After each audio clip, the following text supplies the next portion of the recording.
All right, now we begin here. Scores of people are marching in Lenasia this morning in support of Palestinians in Gaza. The Walk for Freedom is hosted by the Palestine Solidarity Alliance. It aims to highlight the ongoing humanitarian crisis in Gaza. Newzroom Afrika's Katleho Sekhotho is there and joins us now live. A very good morning to you, Katleho. You are in the south of Joburg with South Africans in support of Palestinians in Gaza. Tell us more.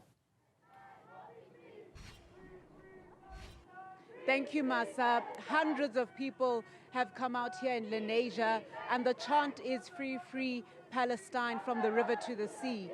And the call is, it's a walk for freedom and ending the violence and the attacks on the people of Palestine.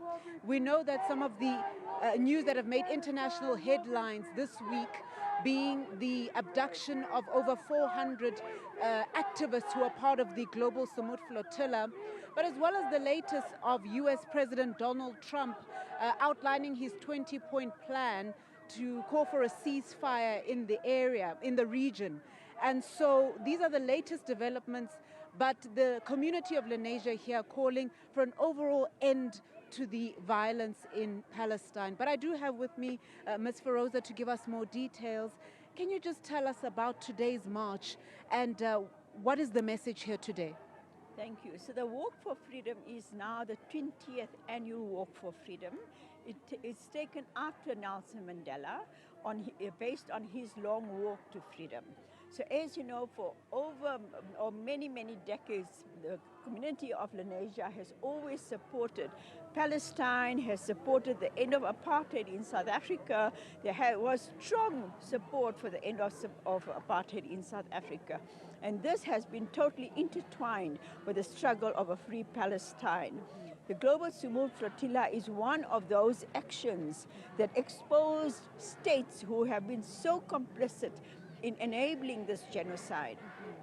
So community members, ordinary community members have come out every year, in fact every week now, to ensure, bring the voices of Palestinians to the world.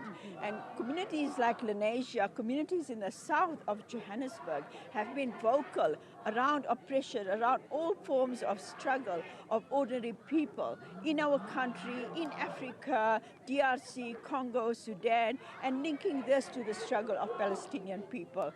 Palestinians have stood with us in our struggle against apartheid, and now it's only right that we as South Africans stand with Palestinians in their struggle. As Nelson Mandela said, none of us can be free without the freedom of Palestinians. Yes. And you mentioned the two-point plan of Trump. I think the people throughout the country and throughout the world are saying this is not enough. This will not end the genocide. We are calling for a total end of the genocide. Palestinians have been living with a genocide since 1947. It didn't start on October the 7th. October the 7th was the resistance that stood up to say we've had enough. It had nothing to do with a group of like Hamas or any other small groupings. It had to do with the resistance of all Palestinians that have been living under this genocide for so long that what they eat, what they drink, who visits, who doesn't visit, who they can see, who they can marry. All of these have been apartheid laws that have been implemented by the illegal occupation, similar to what we had in South Africa. And South Africa broke out in resistance. We had the armed resistance, we had mass mobilizations, and it's the right of Palestinians to resist. And October 7th was one of those rights to resist. And as you know, Israel has come out and said, this is about Hamas, this is about a combat zone. They have targeted children. Hundreds and thousands of children have been targeted. Just today, Israel said that the Gaza city is a combat zone. And anybody that's moving in this combat zone will be shot. And who's left in the Gaza city is children, because they have nowhere to go. Their parents are under the rubble.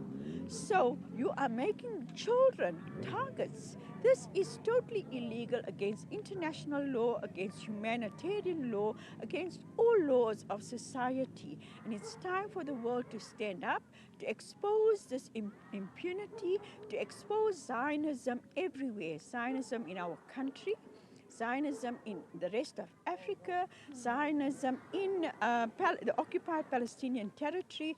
We need to end, like we ended apartheid, we need to end Zionism everywhere. It is an evil scourge that has trampled upon humanity, upon equality, upon justice. Thank you very much, Ms. Feroza. We'll leave it there for now. Thank you. Thank you so much. So there you have it, Masa. This march continuing on and the calling for the freedom of the Palestinian people. And the march is about a 7-kilometer one throughout the community of Lenasia. But certainly the organizers here saying their voices will be heard as far as Gaza and Palestine. And it is about calling for the freedom of Palestinians.